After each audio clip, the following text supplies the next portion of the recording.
2018학년도 9월달 16번부터 29번까지 정리할 건데요. 자, 근대 철학은 근대 과학의 양적인 크기를 중시하는 사고를 수행했대요.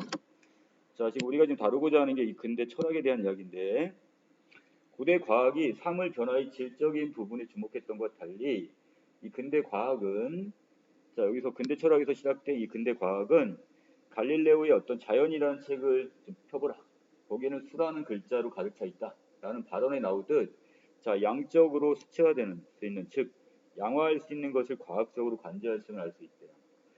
그래서 이것을 이제 어떤 양적 수치화시키는 이런 작업으로 좀 바뀌었네요. 또한 근대 과학은 미리 수학적으로 설정한 믿음을 통해서 자연에 접근했고요. 그 예로서 케플러는 우주가 기하학적 원리에 의해 만들어졌다는 믿음에 따라 이에 맞는 결과를 도출하기 위해 노력을 합니다. 자, 그래서 자연 세계에 대하여 기하학과 같은 수학적 관점의 선험적 태도를 취하는 것. 이 선험적이라는 것은 경험 이전.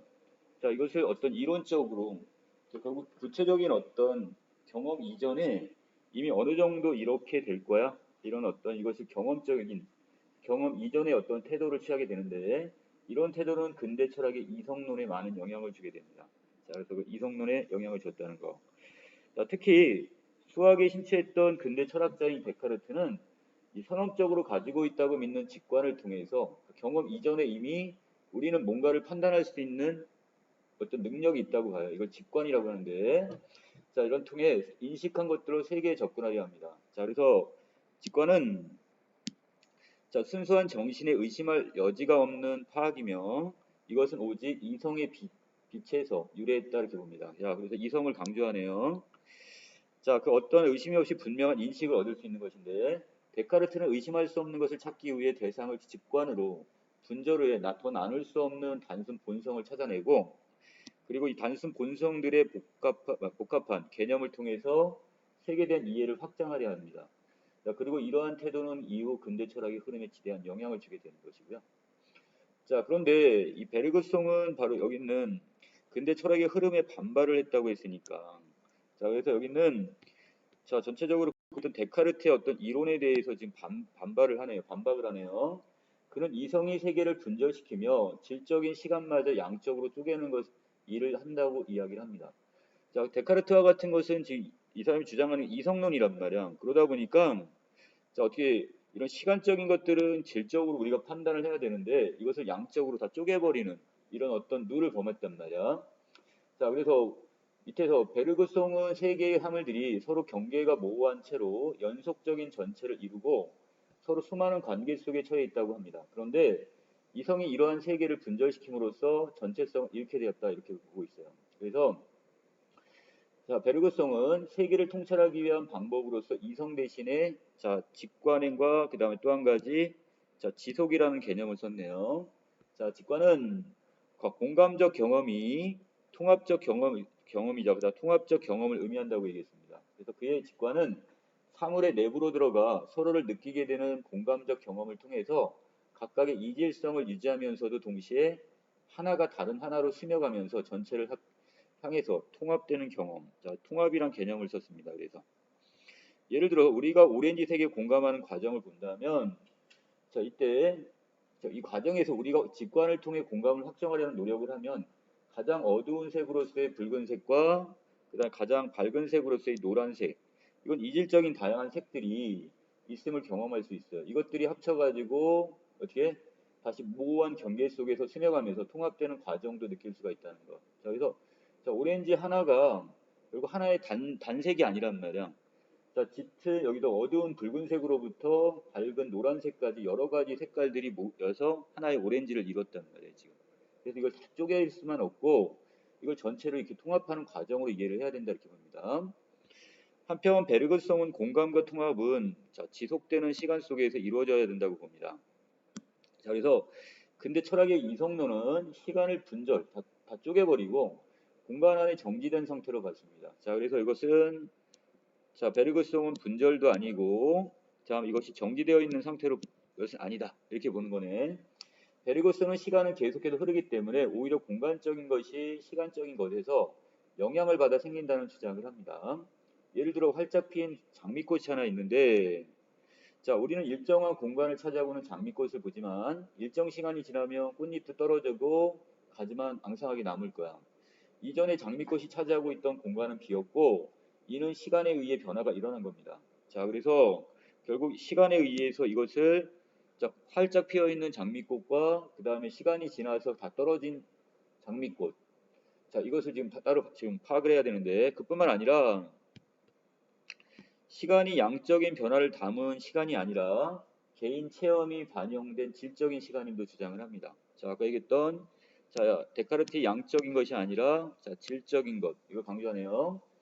미술사에서 이러한 베르그송의 철학과 유사성을 가진 사조가 있는데 그게 바로 인상주의 화가들입니다.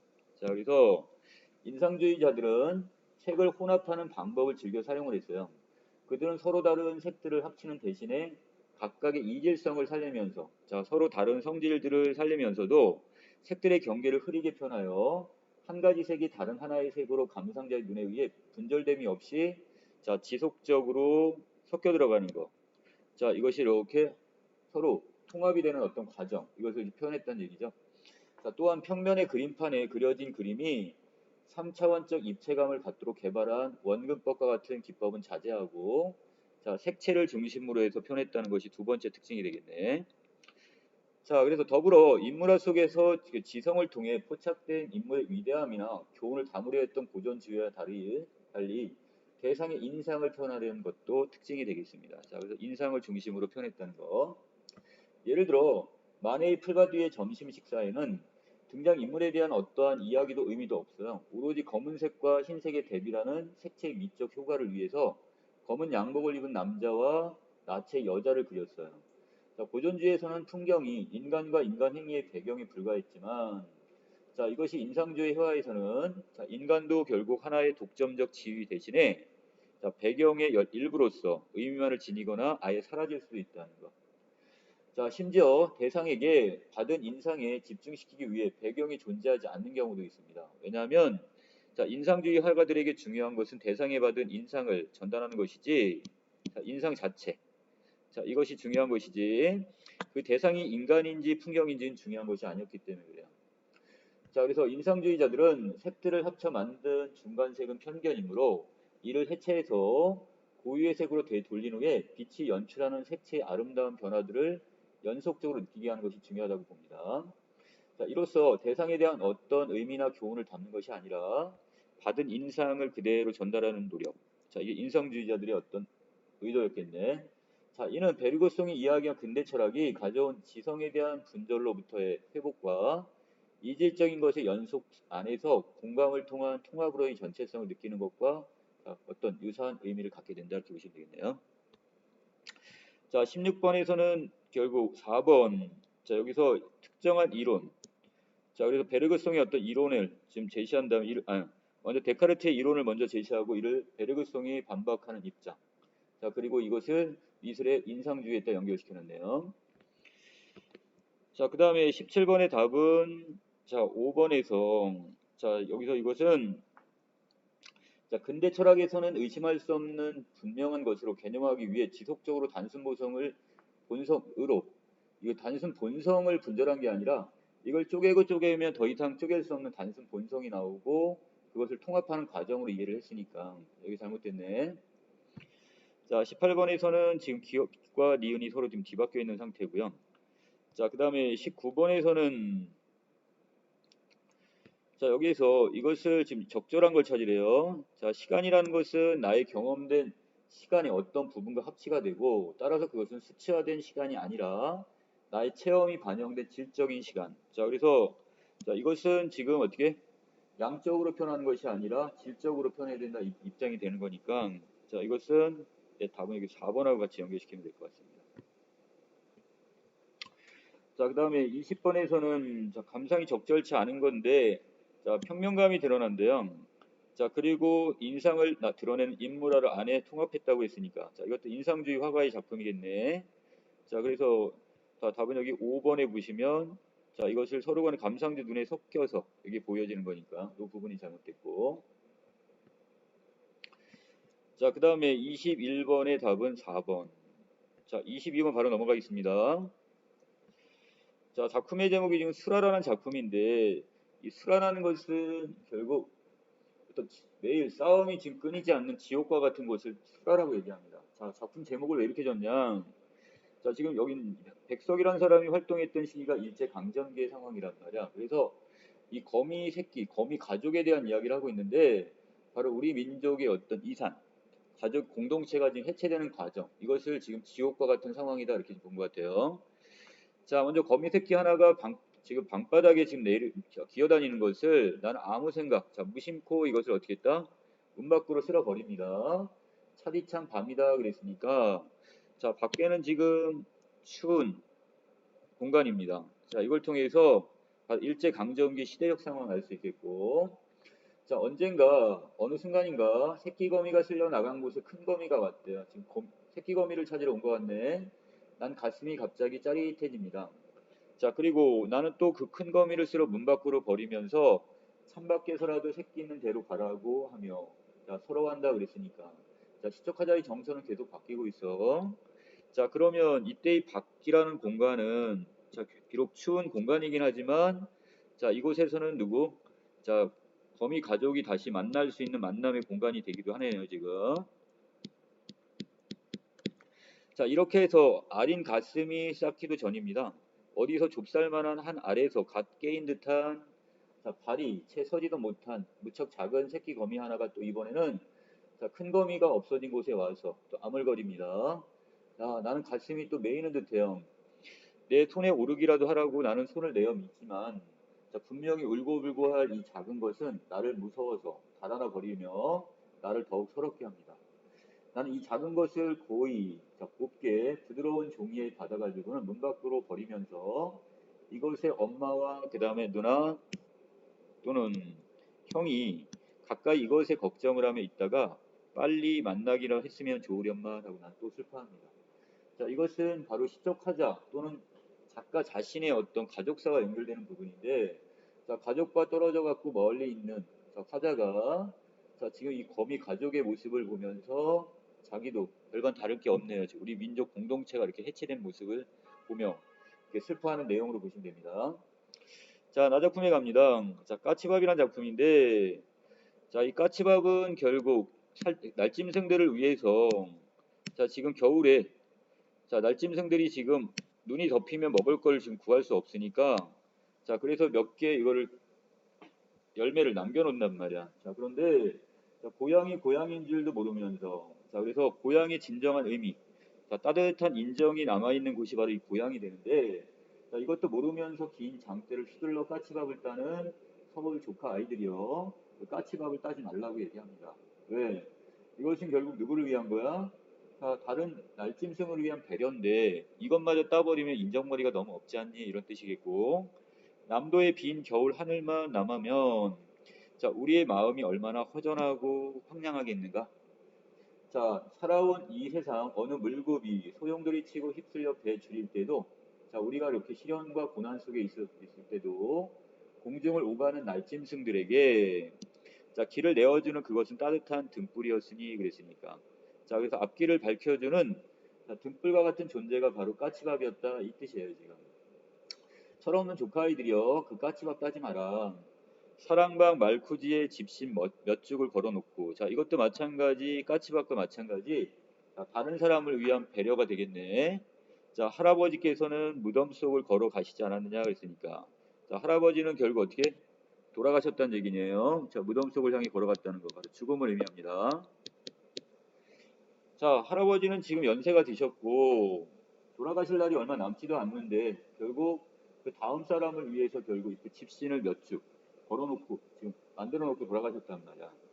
자, 그 집신은 더러운 외로운 길손에, 자, 길보시가 되기도, 나그네의 길보시가 되기도 하고, 한밤중 동네 개 컹컹 짖어 그 집신 짊어지고, 자, 이 아버지, 그러니까 할아버지의 아들이 되겠네요. 다시 새벽 두만강 국경을 넘기도 하였으니 그랬으니까. 자, 결국 고국을 두고 등지고 지금 여기 유랑을 떠나는 아들이 신고 가라고 만들어 놓은 집신이 되어버렸네요. 아이들아, 수많은 기다림의 세월, 그러니 서러워하지도 말아라. 눈 속에 익은 이 까치밥 몇 개가 겨울 하늘에 떠서 아직도 너희들이 가야 할 머나먼 길. 자, 그 길은 그렇게 순탄한 길은 아닐 거야. 자, 하지만 결국 너의 그 험난한 길을 이렇게 등 따숩게 지금 비춰주고 있지 않느냐 그랬습니까? 자, 그리고 너희들이 갈 길도 그렇게 험난하지만 누군가가 너를 위한 어떤 배려의 마음이 있을 거야. 자, 그렇기 때문에 어떤 희망이 있어요. 자, 그래서 이것처럼 우리가 지금 자연, 까치밥을 남겨놓고 자연에게 배려를 하듯이 누군가 또 너를 위한 어떤 배려가 있을 것이다. 희망을 가져라 이런 내용입니다. 자, 22번에서는 공통점 물어봤는데, 그 뒷부분에서 자, 다문단에서는 지금 시를 감상할 때 시 속에 감춰놓은 여러 가지 장치들을 발견을 하면서 즐거움을 느낄 수 있다고 얘기를 합니다. 자, 그 중에 하나가 바로 시적 공간인데요. 이 공간은 자, 시인이 주제를 형상하기 위해 설정한 곳으로 우리가 일상적 경험을 통해 지각하며 생활하게 되는 공간과는 성격이 좀 다르다고 얘기합니다.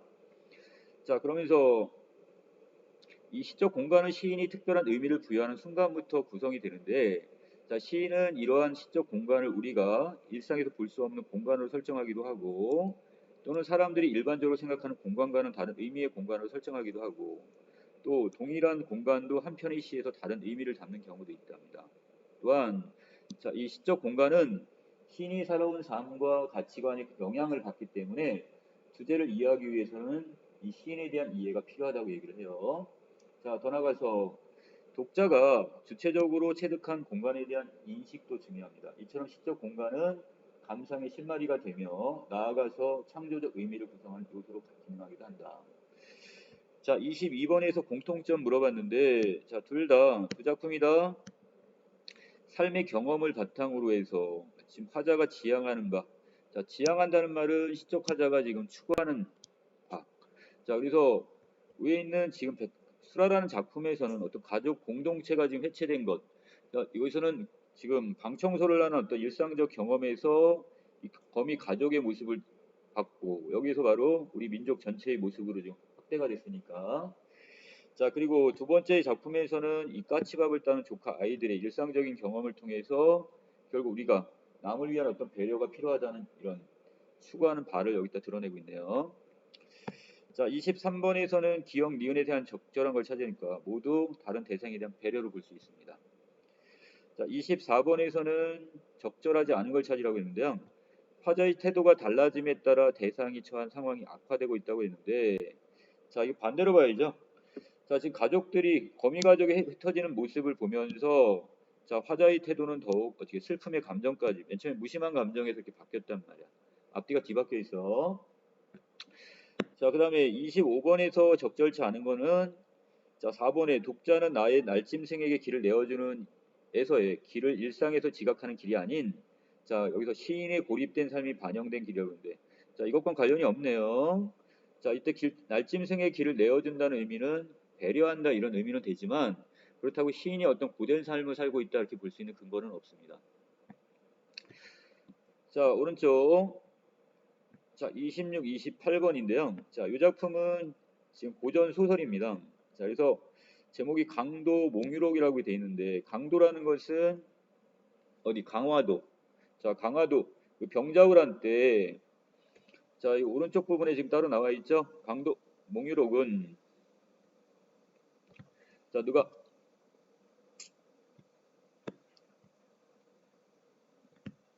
자, 꿈속의 사건이란 문학적 장치를 통해 전란의 그 전쟁의 어떤 책임이 무능한 위정자들에게 있음을 나타내는 작가의 비판적 현실 인식이 드러났고요. 자, 이 꿈을 꾸는 자는 바로 강화도가 함락될 때 죽어간 훈령들의 어떤 규탄과 통곡을 통해 병자호란의 참상을 전달합니다. 특히 여인의 입을 통해 역사적 사건과 인물들에 대한 기억을 재구성함으로써 사건에 감춰진 진상까지 드러내게 됩니다. 자, 이걸 가지고 그 본문 내용을 지금 해석을 하면 좀 될 것 같은데요. 자, 맨 앞에 부분에서는 청호라는 어떤 자, 선사를 지금 먼저 소개를 했네요. 자, 그는 지금 천성이 어질고 그 다음에 자, 마음씨가 착합니다. 자, 그래서 주변에 있는 사람들을 보면 어떻게 해요? 자, 자기가 입던 옷까지 벗어줍니다. 자, 그래서 사람들이 모두 이 사람을 우러러 보았다 이번에. 자, 그 다음에 그런데 국군은 나라의 운세가 지금 나날이 쇠퇴해서 자, 오랑캐가 침입을 했습니다. 자, 이게 바로 1636년에 일어난 병자 호란 이렇게 보시면 될 것 같고, 상감은 임금은 난을 피해 고성, 자, 남한산성에 갇혀버렸고, 자, 그 다음에 불쌍한 여기 있는 그 태반의 백성들은 다 어떻게 적의 칼에 원통한 홀령이 되었고, 자, 그 다음에 그 뒷부분에 있는 와중에 강화도의 참상은 더욱 처절했다고 얘기합니다. 시신이 피는 냇물처럼 흘러갔고, 그다음 백골이 산더미처럼 쌓여있다고 그랬어요. 자, 상당히 지금 처참한 상황이네요. 자, 여기 있는 누가? 자, 청화선사가 지금 이것을 지금 어떻게 불쌍히 여겨서 자, 시신을 거두어주고 묻어주려고 갑니다. 자, 근데 어느 날 지금 잠이 들었다 어떻게 어려운피 꿈을 꾸었는데, 자, 이때 자, 꿈속에서 이 사람은 어떻게 자, 지팡이입니다. 지팡이를 짚고 달밤을 소욕 이리저리 거닐고 있는데, 자, 그때 어디서 노래소리 같기도 하고 울음소리 같은 게 들려서 가봤더니 자, 부녀들, 여자들입니다. 자, 여자들이 한 곳에 이렇게 모여 있네요. 자, 그래서 보니까 나이가 많은 사람도 있고, 그 다음에 지금 젊은 사람도 있고, 자, 옷을 지금 어떻게 단정히 입은 여자도 있고, 자, 그렇지 못한 여자도 보이는 것 같아요. 자, 그 중에 한 여자가 이제 울먹거리며 이야기합니다. 종묘사직이, 자, 우리나라의 그 운명, 자, 우리 나라가, 국가가 전란을 입어 이 참상을 자, 다 말할 수가 없습니다. 그러면서 이 모든 것이 누구의 죄? 우리 낭군의 죄입니다. 이렇게 얘기를 하네요. 태보의 높은 지으며 체부의 중책을 지닌 사람이, 자, 이 남편의 벼슬이 이 태보, 그 다음에 이 체부의 어떤 벼슬을 지금 하고 있었나 본데, 공론을 무시하고, 자, 그래서 여러 사람들의 의견을 무시한 채, 자, 사사로운 정에 이끌려 편벽되고, 되게도 강화도의 어떤 중책을 자기 자식한테 맡겨버렸나 봐요. 자, 이것도 근데 이 자식이란 놈이 어떻게 술과 그 다음에 계집, 주색 잡기에 빠져서 향락에 빠져버렸대. 자, 그래서 장차 닥쳐올 외적의 침입을 까맣게 잊어버렸으니, 자, 군대의 어떤 임무에 힘쓸 일을 생각이나 했겠습니까? 자, 그러다 보니까 결국 강화도가 함락될 수밖에 없죠. 자, 그래서 여기 있는 이 여인은 자기 스스로 어떻게 했대요? 자결을 했답니다. 다만 제 자식놈이 살아 나라를 구하지 못했고 죽어 또한 큰 죄를 지었으니 하늘에 더러워진 이름을 어떻게 다 씻어버리겠습니까? 자, 쌓이고 쌓인 이 원한이 가슴에 쏙쏙 들이박혀 한때도 잊을 날이 없군요. 자, 이렇게 신세를 한탄했더니, 자, 모든 부인도 같이 슬퍼합니다. 자, 이때 또 다음 한 여자가 나서가지고는, 자, 직녀가 은하에서 내려온 것처럼 되게 좀 이뻐 보였나 봐요. 자, 그러면서 자, 그 여인의 모습을 쭉 지금 묘사하는 장면이 있고요. 자, 그 밑에 이때 그 여자가 자, 말하기를 저는 처음 원래 기생이었답니다. 노래와 춤이 지금 널리 이름 났는데 우리 사내들과 어울려 인생의 활약이 극도에 달았대요. 자, 이때 혼자 곰곰이 생각해 보니까 자, 사람에게 귀한 것이 바로 정절이라고 생각이 되었대요. 시조, 정절. 그래서 하루아침에 마음을 가다듬고는 깊은 귀중에서 틀어박혀 오래도록 한 남편을 섬겨 다시는 든 마음을 먹지 않으려고 결심을 했는데, 그러나 뜻밖에도 난리가 일어나서 꽃같은 청춘이 그만 져버리고 말았답니다. 자, 결국 자기는 죽게 되었다는 얘기네요. 난리통에. 사실 오늘 밤 이 높은 회합에 제가 낀다는 것도 너무나 과분하다고 얘기를 하고요. 자, 여기 있는 이 여인들은 다 어떤 여자? 자, 저리가 높으시고, 자, 정열의 아름다움을 다 하늘도 감동하고 사람마다 한복하지 않은 사람이 없을 거라고 얘기를 합니다. 자, 그런데 강화도가 지금 함락이 되고 남한산성이 위태로워서 상간마마의 욕대심과 자, 국치, 나라의 그 치욕이 임박했지만, 자, 충신절사만은 만에 하나도 없다고 했으니까, 자, 여기 있는 지금 무기력한, 무능한 지금 벼슬아치들을 지금 여기서 비판하고 있네요. 자, 다만 두녀자들만의 정절이 늠름하였으니 이는 참으로 영광스러운 죽음입니다. 이렇게 얘기를 합니다. 자, 말이 끝나자 좌중에 여러 부인들이 일시에 통곡을 하고요. 자, 그 소리를 차마 들을 수가 없었다고 얘기를 합니다. 자, 혼자 그러다가 날이 밝아지길 기다려 물러나오다 벼랑간 놀라 깨어보니 모든 것이 한바탕 꿈이었다 이거네요. 자, 그리고 여기 있는 부인들의 목소리를 빌려서 결국 바로 이 무능한 지배층을 지금 비판하는 작품, 이렇게 보면 되겠네. 자, 26번에서는 적절치 않은 걸 찾으라고 하는데, 자, 이 작품에서 전기적 요소는 활용이 되긴 했지만, 자, 자, 인물의 영웅적인 면모는 이 작품에 드러나 있지 않습니다. 자, 그다음 27번. 자, 여기서 기업과 니은에 대한 설명이 적절한 걸 찾으라는 건데, 자, 기업과 니은은 모두 자, 무능한 관리들이 될 겁니다. 그래서 자, 이 사람도 현재 상황에 처한 이유를 바로 이 사람들이 무능하다 보니까 이런 처지에 처했다 이렇게 볼 수 있겠네. 자, 28번. 자, 내용 정리는 아까 했었고요. 적절치 않은 걸 찾는 건데 여러 부인들의 역사적 사건에 대한 기억을 재구성함으로써 자, 전란의 참상을 극복할 수 있는 현실적 방안 제시인데 자, 이 작품에는 어떤 무능한 양반 계층에 대한 지배층에 대한 비판은 있지만 거기에 대한 어떤 현실적인 그 극복 방안까지 제시되고 있지는 않아요. 자, 이게 한계점입니다. 자, 여기까지 내용 정리 일단 마치겠습니다.